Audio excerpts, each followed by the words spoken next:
Hello, welcome to another episode of Built by Ben. Thanks for joining me again this week. So in today's episode we're going to be running you through how we got the caravans onto our land, how we got connected to the water, how we got connected to the electric. So hopefully this video is going to help people that are thinking of doing this sort of project. And if you're not thinking about it, I hope you just enjoy watching us struggle. But I hope you enjoy this week's video. If you could, smash the like button, subscribe to the channel, and comment anything you want to comment. If you want to ask any questions, I get back to people when they comment straight away.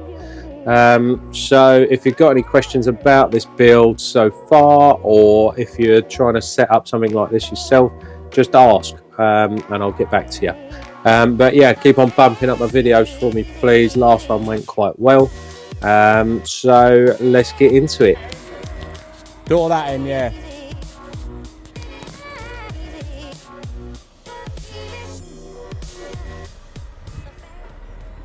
So the first thing I decided to do was to get this container in, because I was going to need it for all of my tools and materials and stuff like that. This absolute maniac had an insane amount of trust for some chains, as you can see there, but once it was down on the ground it all went well. Couldn't use them logs in the end because they weren't the right span. But second job to do was to get the angling water connection into the plot. We obviously need water throughout the build and for our caravans, so decided to just start digging and try and get a hole under our wall and into our back garden. And although that was quite a long dig, we couldn't really get diggers in for that bit.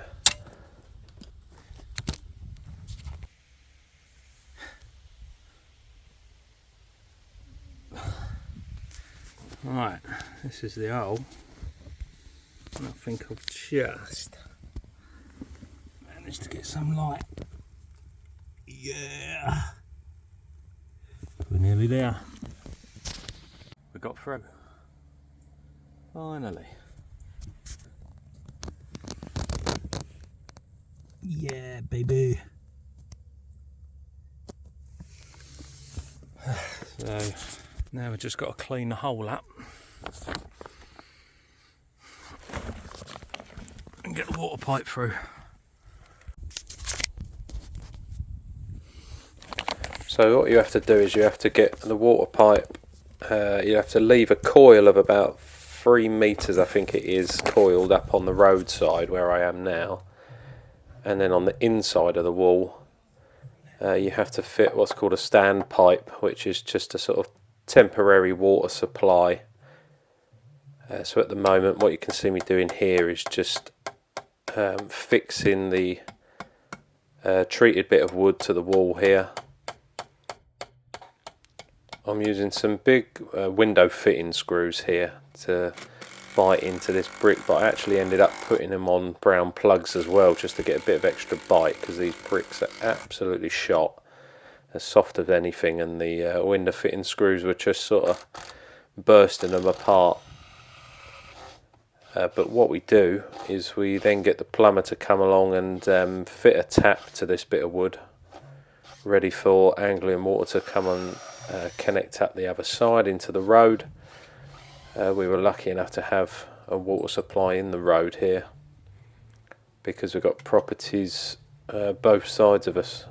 So yeah, I mean, as far as that goes, angling water are pretty good. I don't know who the water company is in your area, but our guys are pretty good. They weren't too expensive. I think it was about £2 to get connected in the end.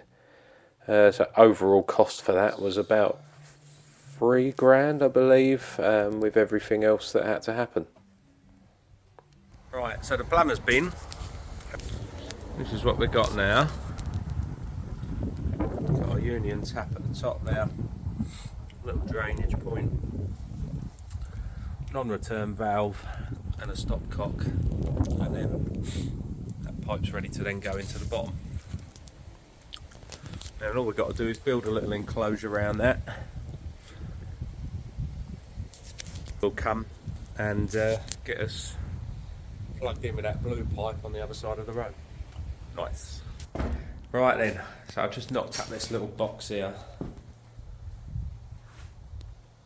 and that's just going to be our enclosure for the water pump. Can't pick it up at the moment because it's wet, but I'll show you once that's fitted, and that'll be close to Anglian Water then coming and connecting us. So this is the Anglian Water connection once it was all finished. So we've obviously got the pipe coming in from under the wall down there, and then I chucked a little door on there, and you have to just lag up all of the pipes there so that they don't freeze over. And then the blue pipe that you can see is just a temporary feed off to the caravans as well, just so that we've got water in there. But that's it really, that's all that's required when you put a standpipe in for Anglian Water to connect to. So the next task that you can see us doing here, just in pictures, it was actually such a wet and horrible day I couldn't get a chance to set the cameras up, but we were just putting some ducting in the floor here so that we could get some electric to the property. We were lucky enough to have a pole in our front garden for that, so we just put some ducting in with some caution tape on top. Right, so that's the bit that you saw in the picture, and then we bought this waterproof enclosure from eBay, and then Power Networks come and wire you all up, and then you have to get Eon or whoever you use to provide your electricity to come and put your meter in. And then from this point onwards is then your electrician's job, and he's then come out of that and out of this duct in here, and then over the wall and towards the caravans.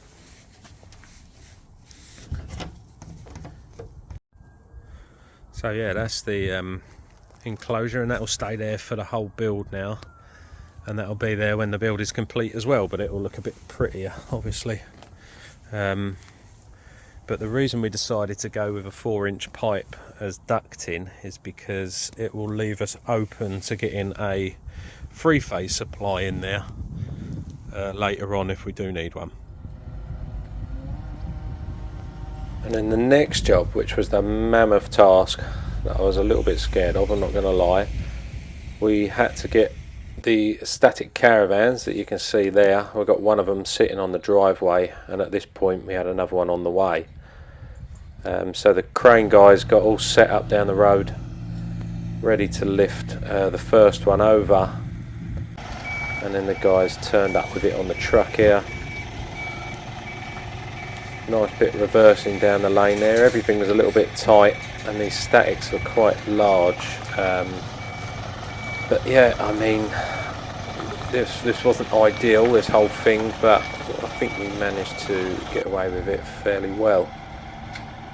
Total cost for the crane company to do their bit was just shy of about £4,000, I believe, which seemed a bit steep at the time, but when I saw that all the machinery that they turn up with and the day that they put in, there was 3 of them, it was probably the correct price. I was a bit stunned at first as to what the cost would be, but yeah, these guys were pro. They were called Abbey Cranes in Norwich, and yeah, just a great bunch of blokes, really helpful. Took the time to explain everything that was going on as it was going on, so I was never sort of left in the lurch about, you know, what was going on. And they actually ask you a load of questions as well when they're on site about positioning and, you know, the site space that we had. Yeah, it's just a really good process. The guys were really professional. So going back to the water connection, I think that was about £3,000, and then the Electrical connection was about 2,200, I think. The enclosure that we paid for was £600. We had to put the concrete slab down for that, which just cost a bit of time and about 150 quid's worth of material. The container was £3,000, which seemed a bit steep at the time, but now that we're a couple of weeks into the build, I wouldn't do it without it. It's so handy to have dry storage space for all of the tools and materials and stuff that we've been using. Even if it just throws it down on the day that you're working, you can just jump in there for a quick bit of lunch. So yeah, definitely wouldn't do it without everything that we've bought. The static caravans cost £2,000. We actually found them on, well, the missus found them on Facebook. That was a couple that had done a similar thing. They had done a renovation, or I think they'd done a new build actually, but they were finished with the statics, so yeah, we managed to pick them up dead cheap. But they did need quite a lot of work done inside them. We ended up stripping out quite a lot of the old stuff. A lot of the plumbing underneath wasn't suitable either, and they were running off of a tiny little gas heater which wasn't really up to the job. We tried to keep as many sort of nice amenities in these caravans as possible, because we knew that it would be quite a challenge to live in them. So I wanted to make them as homely as possible and as nice to use as possible. So what we didn't want to be doing is waiting like, half an hour for the water to heat up, and running out of gas every 10 minutes because it seemed to use loads of gas. But you can see here that we're just sort of leveling the ground out sort of last minute before the second one come over. Absolutely peed it down with rain all again this day. Didn't have a lot of luck with the weather the later part of last year, or sorry, the early winter. It seemed to rain pretty much every day from September through to October, which didn't help with this whole process. But you can see the second one coming over there, and again the crane boys did such a good job of this. They towed the second one round from the driveway with a little machine that they had, backed it down the road for us, and then lifted it into place. And they were just pretty much just saying to me what sort of distance we want them apart. You've got to try and think about what you're going to do with them. We decided that we were going to build like a link building between the two, just to give us a bit of extra room, and so that we could get from one to the other quite easily. But going back to the costs and things, I think by the time we'd finished absolutely everything, and I mean like new plumbing, we put new electric heaters in, we put like you've seen the container go in, the electric, the water connection. I think by the time we finished everything, it was about £16,000 in total. But obviously the electric and the water needed to happen anyway. So as far as the caravans go, they were probably about 9,000 to 10,000 of that. So it's something to bear in mind if you are going to do something like this. The cost can ramp up with all of the little bits that you have to do to these caravans to make them nice and livable. But it depends, how far you want to go with them. These ones were in quite a state. You can buy nicer ones, but once these were in position, we got straight to ripping out most of the inside, really. A lot of the flooring and that wasn't nice, so we got rid of the old carpets. We'll just take a quick look inside here, and you can see that everything was just a bit sort of old and manky. Another thing I decided to do was just rip out all of the old kitchen worktops and just get a fresh worktop in there with a new hob. And then going through to the bathroom area, just ripped out all of the bathroom. Oh, sorry, not that one. That's the playroom now. But going through into here, I ripped out a wall so that we could have an almost normal bathroom in, which you'll see in a minute. And then we got a huge septic tank delivered, which was an above ground one to put in between them. And here we are today. So we've got the container in place over there. We've got the 2 caravans in place. And then what I did round the back here, so that we didn't have to go outside every time we wanted to go over to the other caravan, I sort of built a deck in. I've had to have these 2 up again, just for drainage reasons, but we built a decking in between ready for the summer, and then I've done like a temporary building in between to give us a utility room and a boot room. That one there is our sleeping caravan, and then this one here is our living caravan. And I'll take you inside now so that you can see what the site setup looks like, really.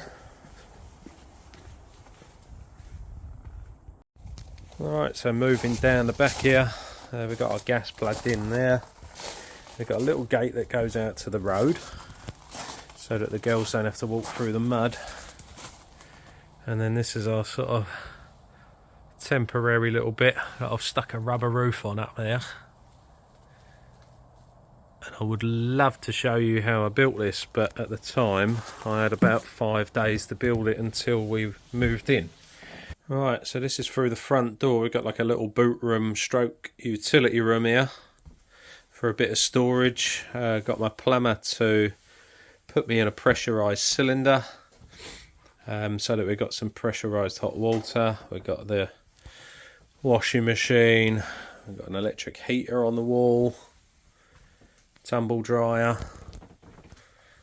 and then you come through straight into our bedroom,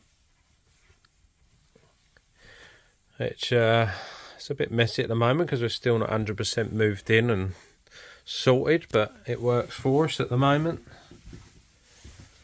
We've got one of the little girls' bedrooms in there,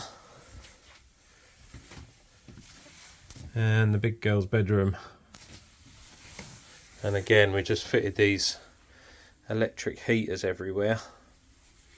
Absolutely pumping the electric at the moment, spending loads of money on it just to keep us warm, but that's what we've decided to do. And then coming through to this side, which is the living side, I've got a bit of an office there. Backs nicely onto the bathroom. But that's where I ripped out all of the shower and put a new shower in. We've got a new toilet fitted as well, just to fresh it up a bit. New basin went in. And then coming back through here, we've got the girls' playroom, which I absolutely love. And then the kitchen, which you saw a bit earlier, which it's a bit tight, not going to lie. We're struggling a bit for space, but I'm thinking I might just build a little flap down worktop there. And then we've got a little dining area and a lounge area, which the lounge area is plenty big enough, really. PlayStation, because you got to. And yeah, that's our living quarters. So it is warm in here. I've just come from outside, so I've still got all my gear in, but it's super warm in here. And that's the house tour. And then what we've got at the front of the building here, we've got a skip delivered. We made a sort of temporary driveway for the missus and the kids so that they don't get muddy boots all the time. And then I've used the red brick from the garden just to crush down and give my van a better chance of getting over the mud as well. Right then, so hopefully that's give you a decent little look into our lives at the moment. It can be a bit cold in the mornings in the caravan, but we're just getting through it. It doesn't really matter. Long term, it's going to be worth all this sort of short term struggle. So yeah, like I said at the beginning of the video, please like, subscribe to the channel, and just try and support us through it if you can. The more views I get, the easier it is for me to sit here and edit them all. And if you're enjoying it, just let me know in the comments. That'd be great. See you next week, I suppose.